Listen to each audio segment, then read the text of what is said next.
All right, so this question's from Jess. I just got fired from my first, quote, real job, and I'm devastated. I started in September after graduating college in April and was really passionate about the role. I tried to stay engaged, ask questions, and got along well with my coworkers, but I struggled with some performance issues. Today, my boss said it wasn't a good fit and cited performance concerns as the reason. They mentioned I didn't seem invested, even though I really cared about doing well. My termination letter suggested I could be rehired elsewhere in the institution, but I'm not sure if that's realistic. I'm heartbroken and feel like my self-confidence is shattered. I'm worried about rent, finding a new job quickly, and how to explain this when applying, or if people ask what happened at my next job. I don't know what to do. Yeah, I mean, this is tough for sure. Like, it's finding something like a dream job and then being fired from it sucks, which you know because you've experienced that. I do. I mean, I came out of law school, got to be a journalist, which was my dream job since I was 16 years old, and it only lasted a year. The show gets cut from the programming schedule, and I get laid off. Yeah. Done. So it's just I think that what Jess is feeling right now is that she put all of her chips to the middle of the table. She's like, I want to go all in on this real job. I care so much about this. Like, she's probably like, I've made it. There's maybe like an elevator that I have to ride to work. Like, there's like a commute I have. Like, I remember what that was like having my first real job, and I had an office and the whole thing. Like, I felt like I'd made it. Yeah, but your office was a converted cleaning closet, wasn't it was, in fact, a converted cleaning closet, which I found out later. No window? Zero window. It got to the point where my coworkers made fun of me for the fact I had an office without a window.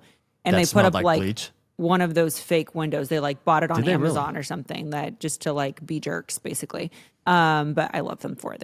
We pulled pranks on each other all the time. But I think what Jess is actually feeling right now is, I think what a lot of people feel when they're let go for performance issues is like, she secretly kind of knows, right? Like, she kind of knows that she wasn't performing as well as she possibly could have, and that's why she got let go. And so it's okay to be heartbroken, but honestly, like, this is a lesson. Like, Jess, I'm super sorry you got let go, but if you know it was for performance issues, you need to look back in the rearview mirror and think about, what specifically did I not do?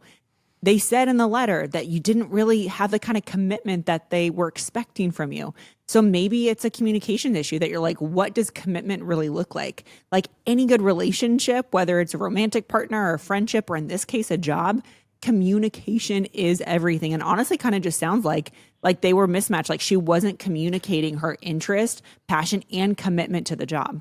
So just because it was her first real job doesn't mean it was like the job that she was meant for. Because sometimes when we struggle, a lot of people really throw a lot of shade towards themselves for having performance issues. But like, performance issues might be because you're in a job where you had to optimize for your weaknesses instead of optimize for your strengths. Yeah. So the lesson may be that you were in a job. Now, it doesn't mean you shouldn't sacrifice, shouldn't work hard, because there's really no excuse for lack of sacrifice or lack of hard work in a merit-based free market economy that rewards that. There's really no excuse for lack of performance. But if you're going to perform, do you want to perform in alignment with your strengths, or do you want to try to perform and have to really push like really hard to optimize for your weaknesses? And so you have to ask yourself, like, when you look back on that job, were you optimizing for weaknesses or were you optimizing for strengths?